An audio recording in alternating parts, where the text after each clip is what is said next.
I can get high just smelling this stuff. Don't even think about it, Amzaleg. Doron, he's the squad leader, ordered him to put the coffee back. He wasn't going to tolerate any abuse of property in any of the houses that they occupied. Come on, Doron, we haven't slept all night. Absolutely not. If you want coffee so bad, I'll go out to the APC and get you a packet of coffee and the propane burner. You'd risk your life to avoid taking a few spoonfuls of coffee from this house? If it's that important to you, then yes. Forget it. Amzaleg fumed in silence. Doron ascended to the roof, mulling over the ethical issues. Maybe it's permissible for Amzaleg to take some coffee, he thought to himself, if it affects his state of alertness. It could be life or death.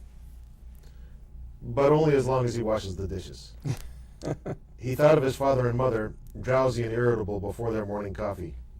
He had learned at an early age not to attempt conversation with them before their first cup. Doron had never been a coffee drinker himself.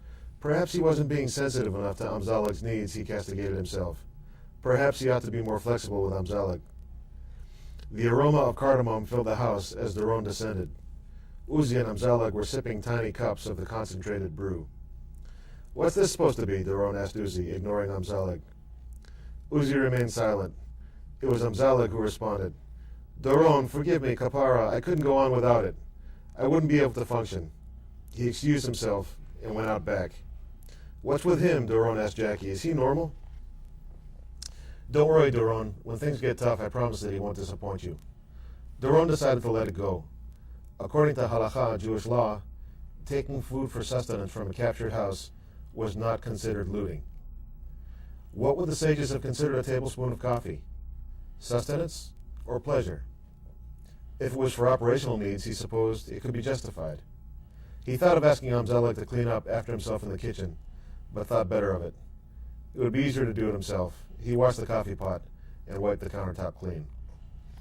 So those were the kind of internal debates, and there are many more examples of them, that the soldiers conducted throughout the week-long campaign.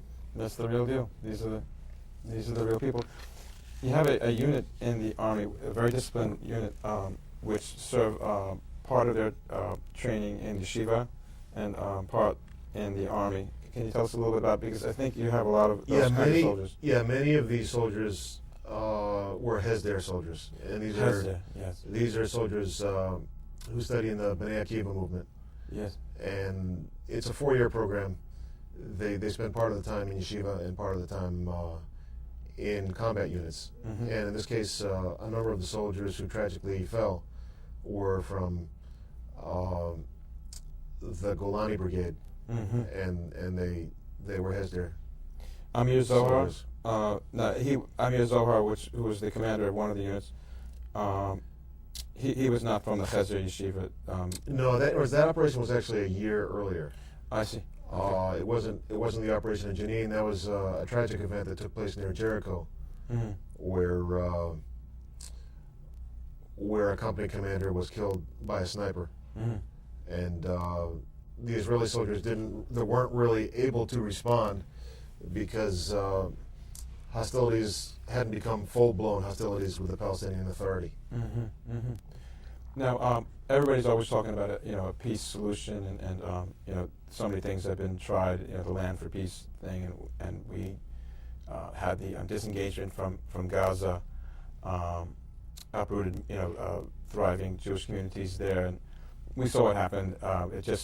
The terrorists just moved up a little closer and started to, throw the Katyusha rockets a little deeper into Israel. So we hopefully learn from our mistakes.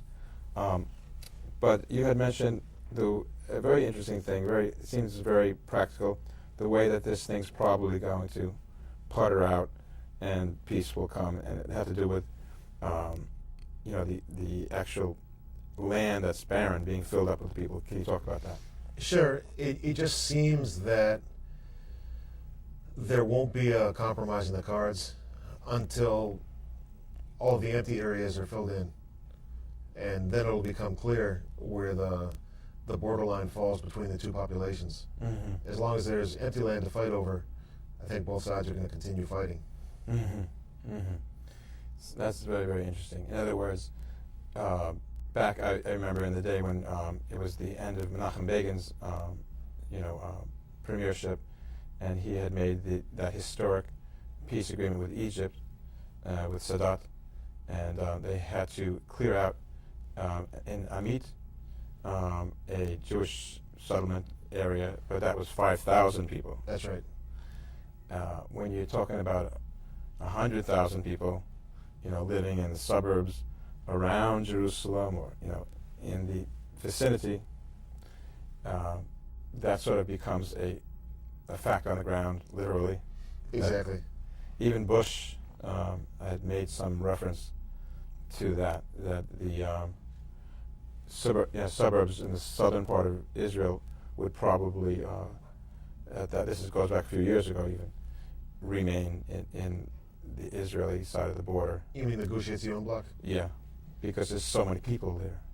In the solutions that have been proposed, even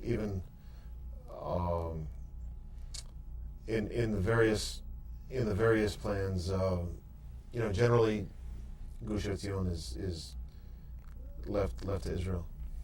Mm-hmm. Mm-hmm.